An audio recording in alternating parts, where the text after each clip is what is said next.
Yo guys, and SnakeGamer52 here, and today I'm super excited because we finally got the official trailer for the new Cold War Zombies map, Firebase Z. There's a lot of information packed into this short trailer, so I thought I'd take the time to break it down for you guys. I went frame by frame through every scene to try and get every detail possible, so I hope you learned something new. Alright, let's get into it.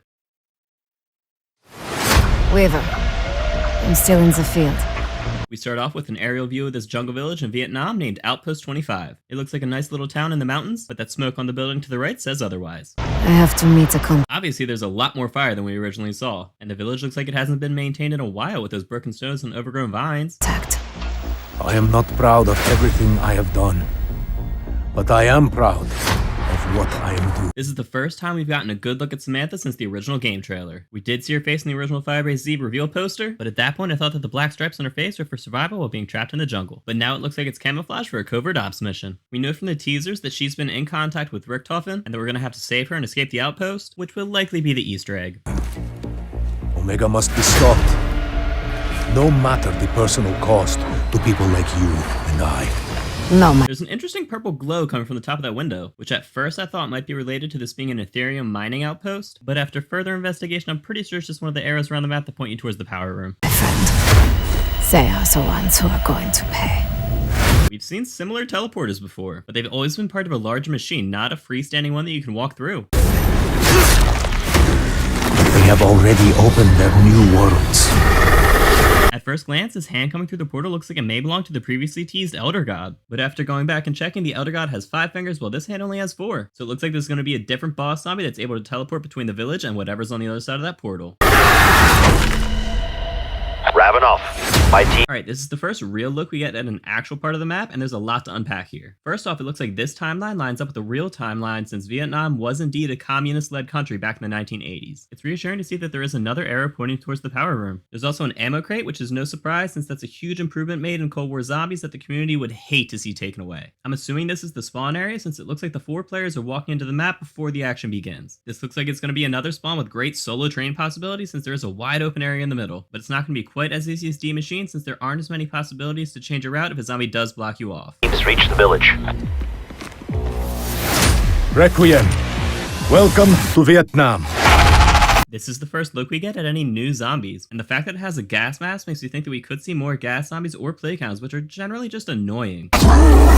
We're above the spawn now, and that crack in the wall to the left matches up with where Sam originally jumped off of. So this is verification that it definitely was just a power arrow that we saw before.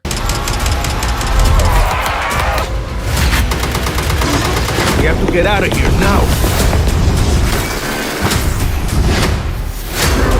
So it looks like there are 2 locations in this map. The original village outpost that we spawn in, and this military outpost that we travel to through the portal. It has a weird purple glow around the entire outpost, so this whole place may actually be in the dark aether. I'm already planning my playthrough strategy, and it looks like that crashed helicopter may be another nice open place to train zombies. There's also a box location off to the right, but I'm not sure if this is the first box location. If it is, then you're going to have to turn on the power and go through the portal in order to hit the box, which really shouldn't be an issue since the loadout weapons are just fine at early rounds. There's also a blurry perk machine right in the middle. Wonder what that could be.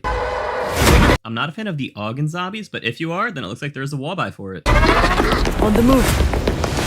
And there we go, the 4-fingered boss zombie whose hand we saw coming through the portal earlier. Treyarch never disappoints with zombie design. This thing looks absolutely amazing. It looks like he can attack you with 2 arms as well as 2 longer spikes protruding from his back. And of course, that glowing mouth has to have its own unique ranged attack like the Megaton projectile. Although I would bet money that that glowing mouth is also a crit spot. And there's a weird looking human head on top of its head that's just downright creepy and makes me think that it may be able to absorb players. Another wallbay, if only the 1911 was actually still explosive when it got pack-a-punched. Alright, so we're in some sort of lab with a blue glowing machine and blue crystals in the middle. Since this is an Ethereum harvesting facility, it could be a new type of Ethereum crystal. That blue glow has me intrigued. It could just be a blue piece of equipment dropping, or this room could have a soul box in it that we just contributed to. We don't see any other zombies die here, so we can't confirm either theory. And now the blue crystal exploded into pieces that look like what we know as raw Ethereum crystals. You know, the material that you use to upgrade your skills at the main menu for the first couple of weeks. I pick up the pace. Whatever that explosion was, it opened up these 2 doors to the outside, which makes me lean more towards the soul box theory that I just mentioned, where you would have to fill up a soul box before you can move on to the next room. If I were you, for Maxis. Whatever those 2 circular machines are, it seems that they're channeling whatever energy is coming from the crystal in the center since they both also turn purple.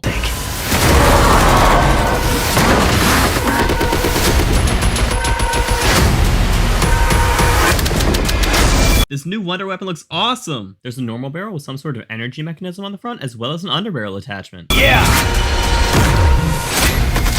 I hate to break up this awesome wonder weapon shop, but I find it interesting that there are also power arrows in this facility. I assume you would need to turn on the power in order to use the portal to get here from the village, but it looks like you will also have to turn on the power here as well. And there's also an AK-74U wall by. So it looks like you can shoot the underbarrel Aether Orb at a crowd of zombies, then switch to the regular firing mode and shoot the orb to detonate it, and actually vaporize an entire crowd of zombies. This is giving me strong lunar landing vibes from Ascension.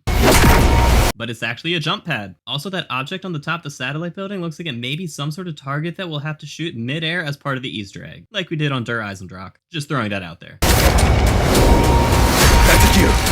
And now we know that blurry perk machine earlier on was good old Tombstone. Thankfully, they did revamp it, and now it may actually be useful since it's a mix of Who's Who and Tombstone. But it actually would have been pretty useful anyway, since we can have more than just 4 perks in this game. So it could have saved us some serious money instead of rebuying a bunch of perks after you get revived.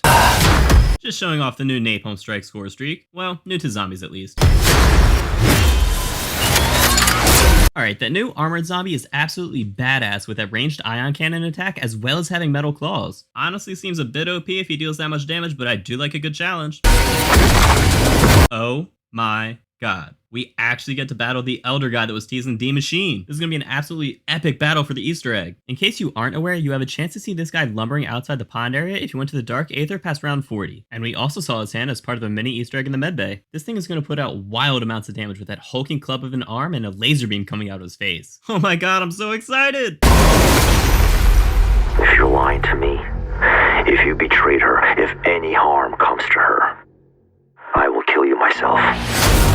And that's the trailer. Smash that thumbs up button if you're absolutely hype about this map like I am. Let me know what you guys think of this new map in the comment section down below. If you want to see more in-depth guides and breakdowns in the future, make sure to subscribe. I've got a new Twitter and Discord, and I stream on Twitch a couple times a week. Check out those links in the description below. Alright, that's all I got. I'll see you guys next time.